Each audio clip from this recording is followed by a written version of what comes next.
Sure. So we are now live. Then I'm going to join the meeting on this side so I can see what's happening. That'll work.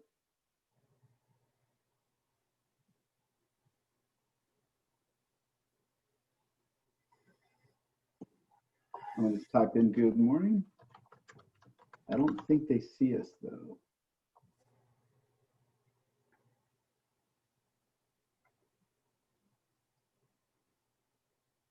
Hi, Michelle, do you see us? You can write in the chat. Okay, can you hear us okay? I'm assuming yes.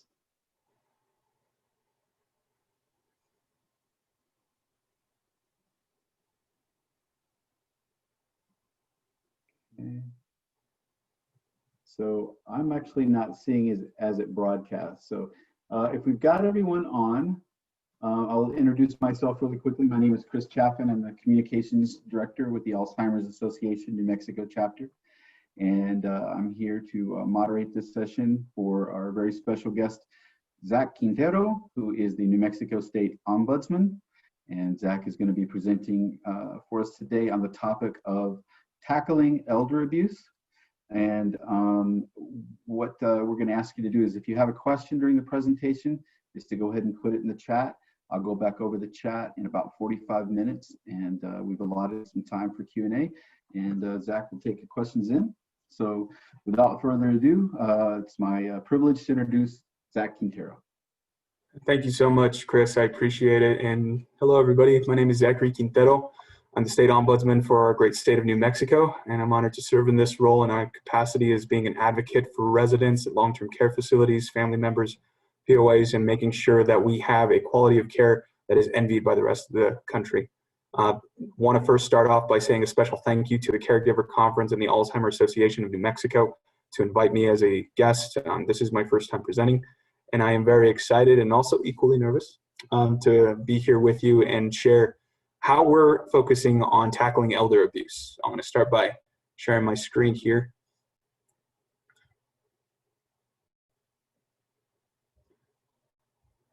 So the theme and a little bit about me before we jump into the presentation. I'm from Mesilla, New Mexico. If you know where that is, you're from southern New Mexico, so Las Cruces for everybody else that doesn't know where Mesilla is at.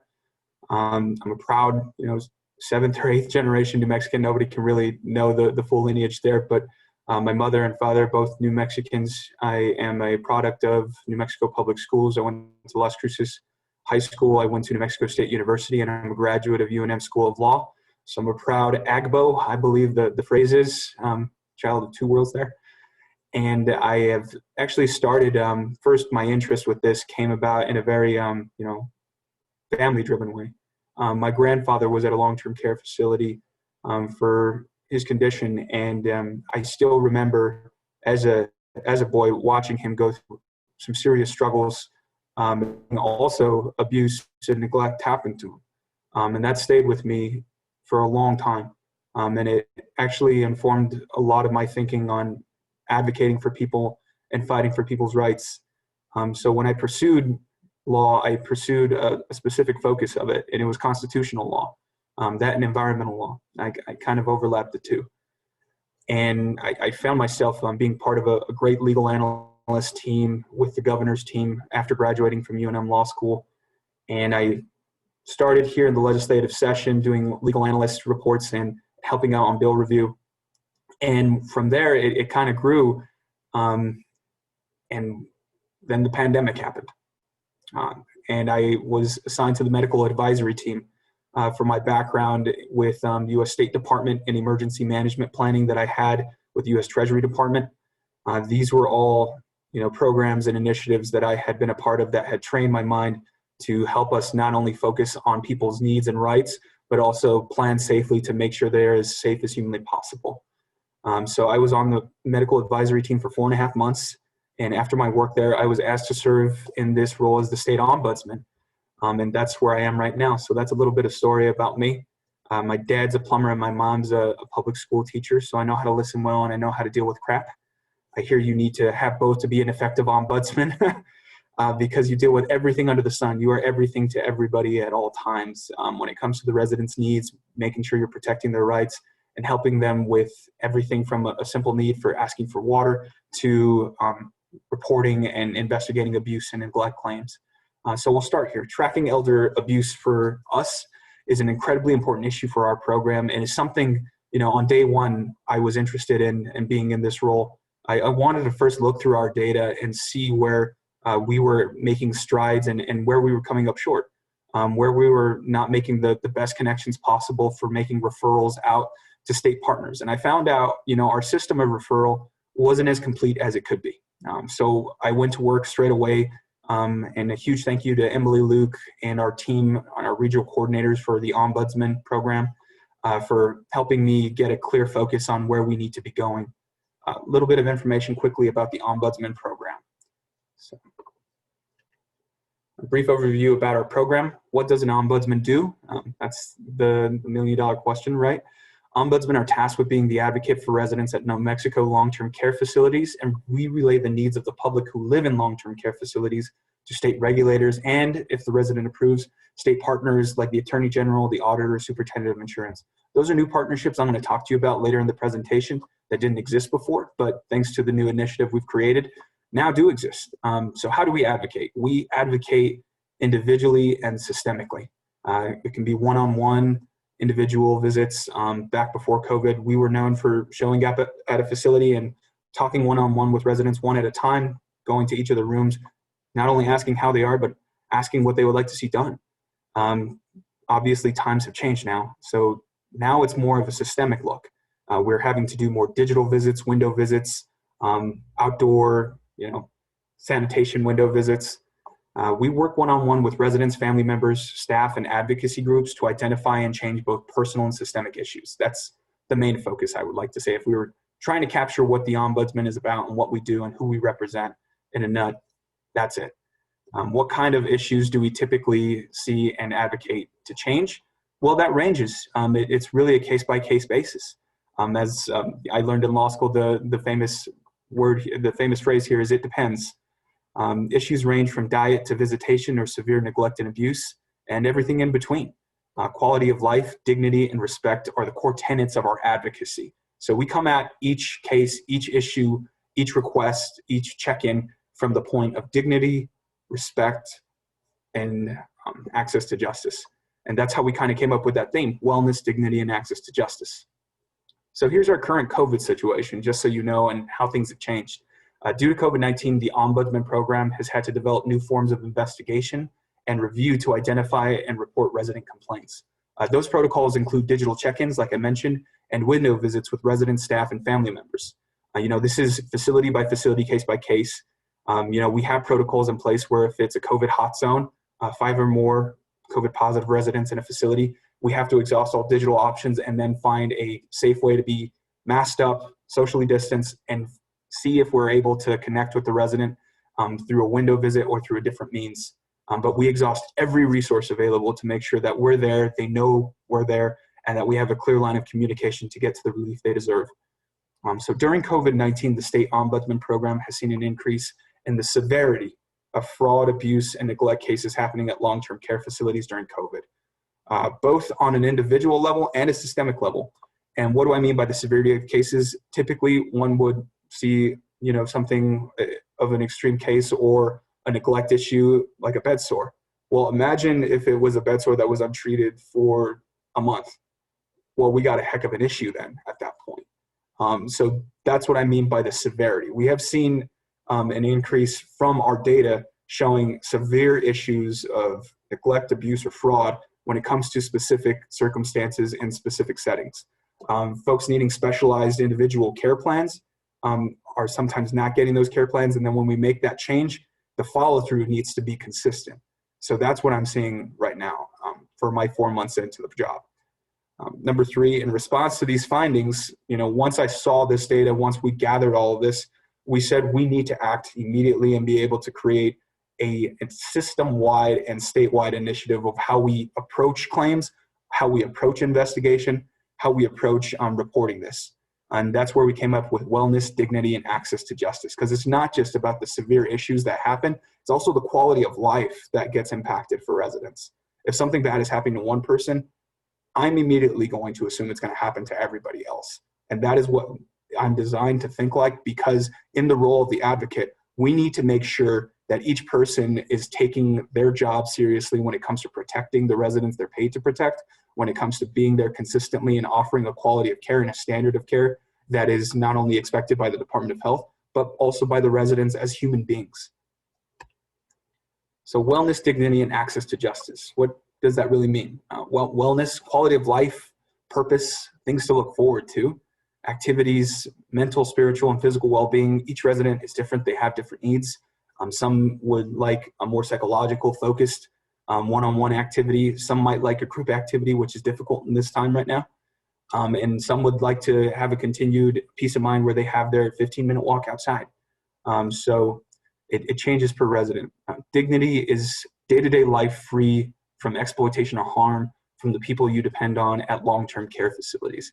And I mentioned this before, residents have the right to not only be respected, but to have the confidence that the next day that they're gonna wake up and have their food and be able to communicate with staff and be able to live in their home, because they're gonna view it that way, and I believe it is their home as well, that they're not gonna be at any point accessible for harm, accessible for exploitation, that they have to worry about that in the back of their mind, that they have respect for their health and their overall well-being from care providers, that they have access to communicate with family, powers of attorney, and friends to stay engaged and share if harm is happening. And that's where we get to the final stage. If dignity is violated, what remedy exists? Well, of course, us, the Ombudsman, we help both the resident and the facility find a resolution that elevates the standard of care to where it needs to be at and can even go further in planning. If that doesn't work, we have new access for legal networks and support systems within the state to report or pursue claims should the resident want it elevated. We also do this confidentiality issue where we know if abuse or issues like that is happening and the resident says this is going on, but if I share it, this is directly going to impact me. My care will change. I'll get retaliation. We have measures in place to be able to monitor before that retaliation happens, when it happens, and the steps immediately taken after. We also are creating systemic reform within the facility through the Department of Health and other state partners from those reports that are given to us, from family members, from residents, from powers of attorneys, once we're verified and we go through our process. So what does that process look like?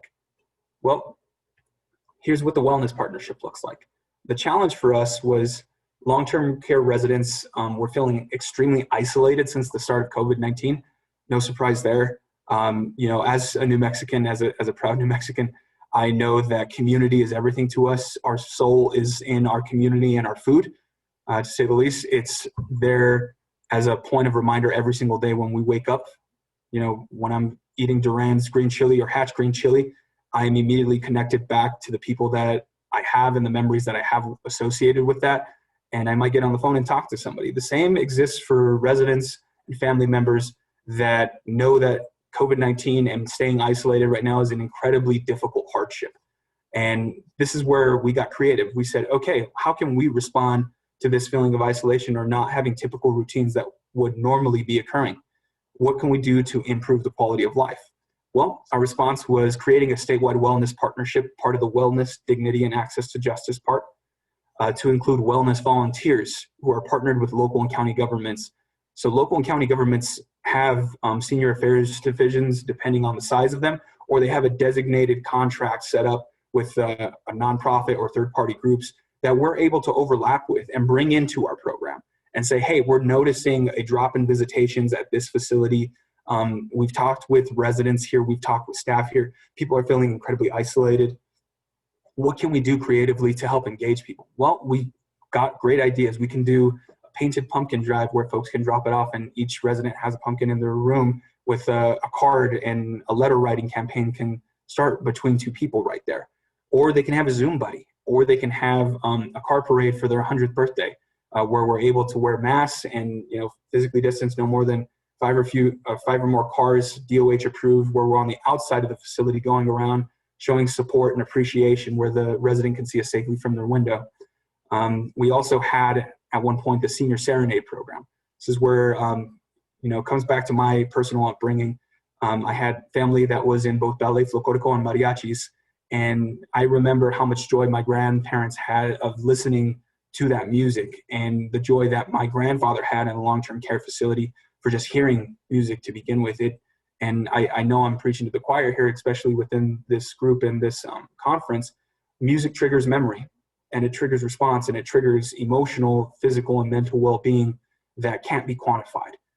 So I viewed this as a great opportunity to be able to have masked up mariachis go on the outside of facilities and serenade seniors alongside from a socially distant DOH approved level, and being able to elevate both their quality of life and day, and have them to look forward to something when we start to schedule these. Unfortunately, when we hit our new COVID wave, as soon as we hit past 300 daily, we had to put a pause and say, okay, we need to make sure that we're exhausting all options before going to the Senior Serenade program, because we just don't want that risk or potential added risk towards residents, towards folks in the community. And we want to make sure we minimize any kind of risk like that. So we're going to get even more creative with that now going into the Thanksgiving and holiday and winter holiday seasons. A dignity partnership.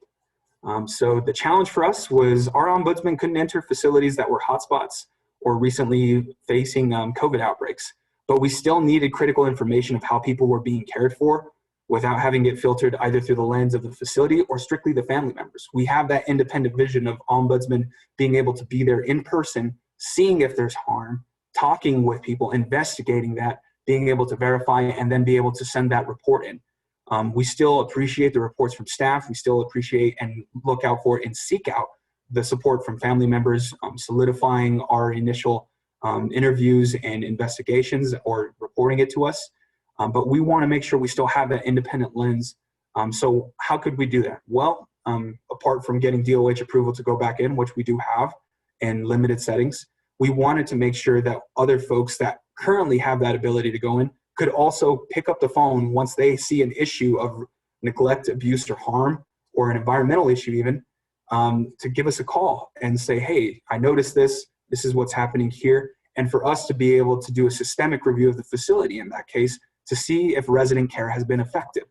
The best way we found a way to get that done was by starting these new partnerships with first responders, firefighters, police officers, first responder care units that go into long-term care facilities and would be responding to an emergency. And if they're seeing in their emergency, this is a product of abuse, neglect, exploitation, or an environmental harm that could have been remedied long ago from an environmental care plan either made by them or us or DOH, they flag it for us.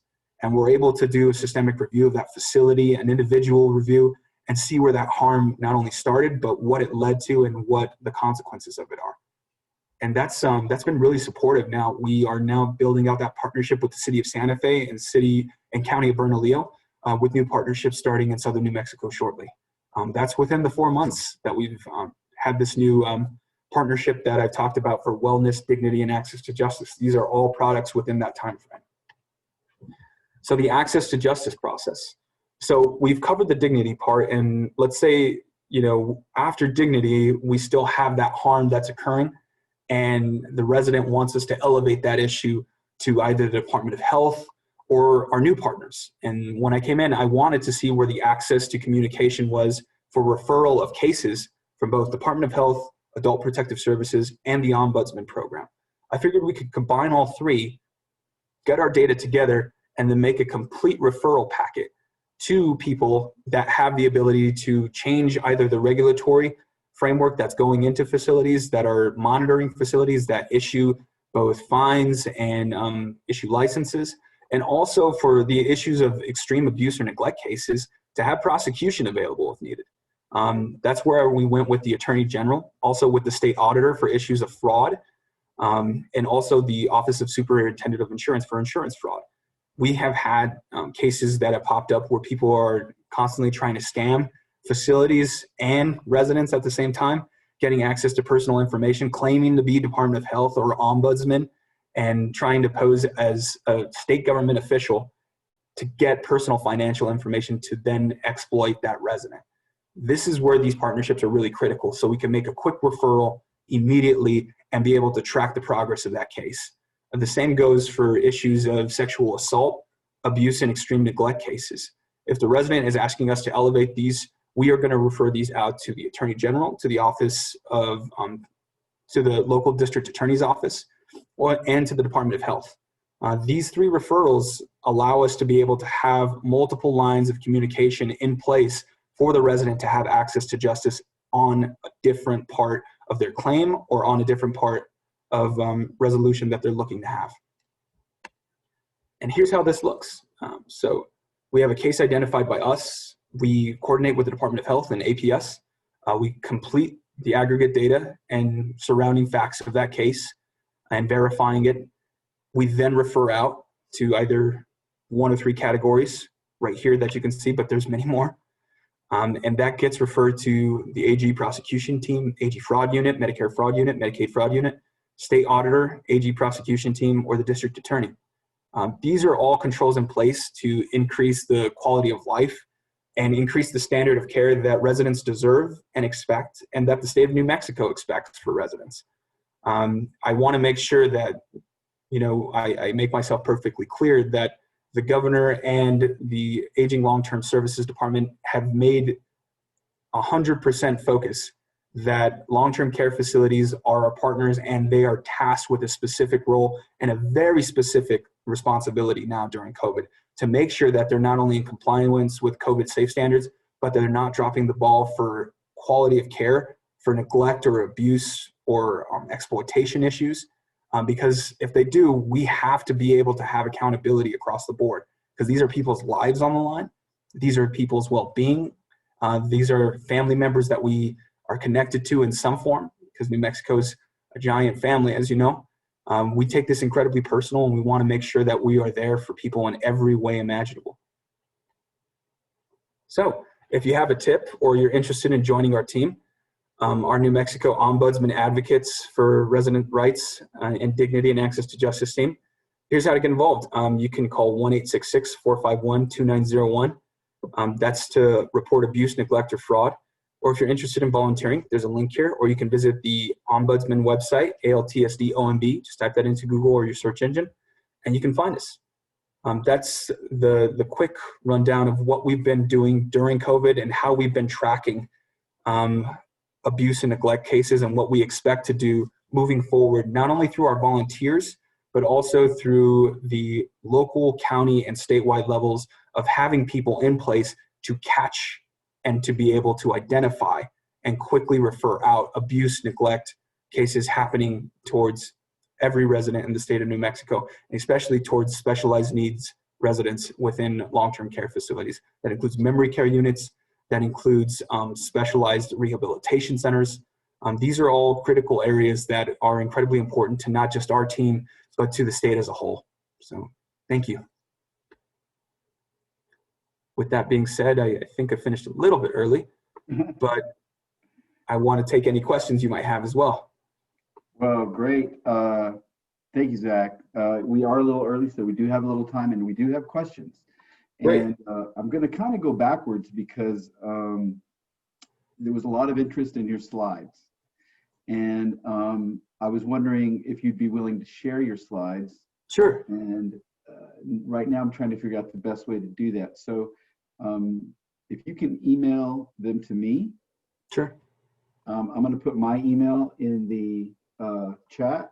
For those of you who are asking for a copy of Zach's slideshow, you can just email me. And Zach, if you can email me the PowerPoint. Of course, yeah.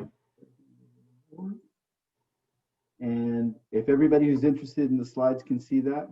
I'm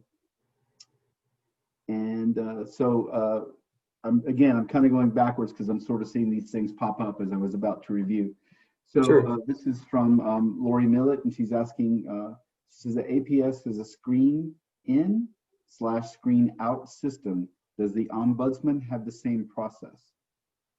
No, so you know, the screen in, we take everybody and essentially that reports to us and saying, hey, I would like to speak with the Ombudsman. We're immediately activated right then and there.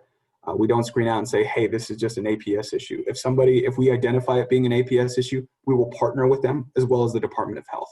So there's not so much a screen out on that part, unless it's directly involving 911 and the police. Then we make that immediate referral then and there, and also make the notations within our own system as well as APS. Okay, very good. And I just want to remind you, as Lori is actually reminding us now, is that the program is being recorded. It's not going to be available for some time on that. We don't know exactly how long, but we will get to review it again, and it will be available to all the conference attendees. And so one of the first things that we asked, that we had a question on from Michelle Rains is, what's your best contact info? Sure. So directly my email, Zack.Quintero, so ZACK.QUINTERO @state.nm.us. Email is probably the quickest way to get to me. I also have our office line that they just set me up with. Again, pretty new. Just putting that out there. What is that? That is 505-469-8357. Thank you very much. Of course. Thank you. Okay, so going back in time a little bit, Michelle had another question about the facilities. Many long-term care facilities have severely limited or canceled the majority of their activities during COVID-19. I know you covered some of this with the serenading and the Zoom buddy. Sure. Yeah. But I thought we have a little time to elaborate. How are the Ombudsman advocating residents' social needs?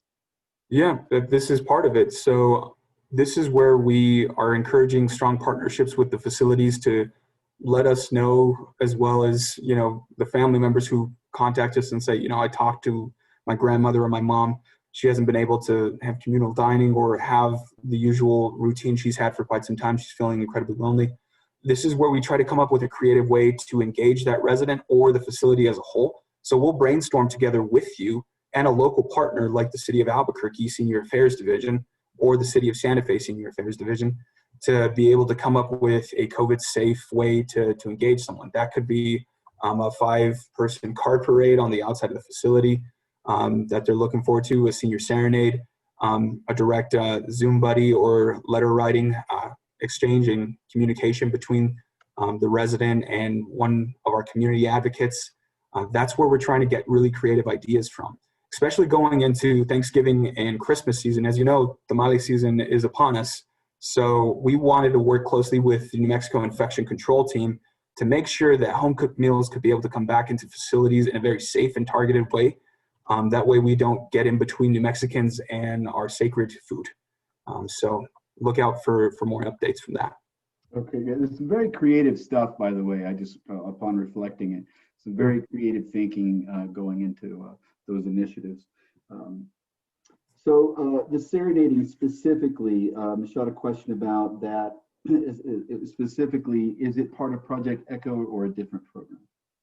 No, that's created from our program, but I could see some overlap with Project Echo, and being a partner, that would be fantastic. So if you have a contact there who would like to connect us and making it a digital remote viewing, that's great too. Tablets have been distributed throughout all long-term care facilities to set up things like this, but they're also there for resident care, check-ins, and medical evaluations.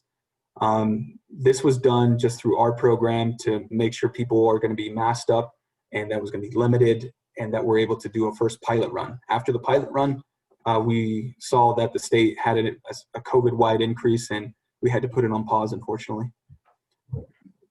Very good. So I just want to let our audience know that we did finish the bulk of Zach's presentation a bit early. So with Zach, with your permission, I was just going to leave the field open for questions for a moment or two more before we adjourn. Is there anyone that's still on the presentation that feels like they have any other questions or concerns that they want to present to Zach?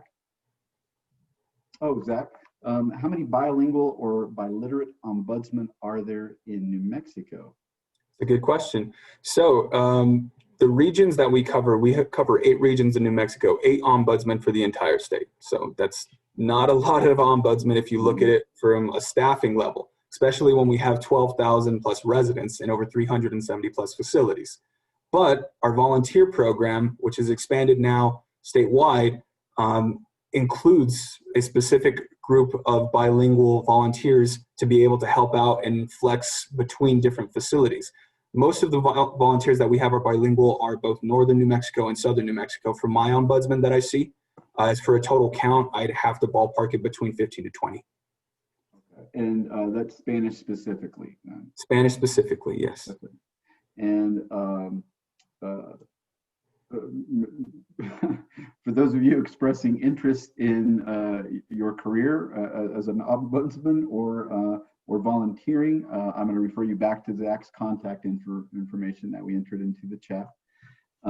Please do. Okay. And anything else that, Zach, that you want to say before we adjourn? Sure. So again, this advocating in this field is incredibly personal to me because I've seen the value that it brings in both dignity and joy and purpose in life. So I'm really honored to serve in this capacity with this administration. And I want to make sure that we make this the strongest program we humanly can and be there for residents. I also want to thank the facilities for being able to be so willing to partner with us early on and say, hey, here's some of our ideas that we can see improving the quality of life. If you would like to be part of this program, if you would like to share in this and be there for people who really need it right now, please reach out to me. Wonderful. Okay. Well, thank you for your presentation. It spurred a lot of interest here in the chat room, and thank you all who participated, and enjoy the rest of your conference. We've got some great things coming up, and we've seen some great things already. So good job, everybody who's participating and also making it happen. So thanks again, Zach. Thank you, everyone.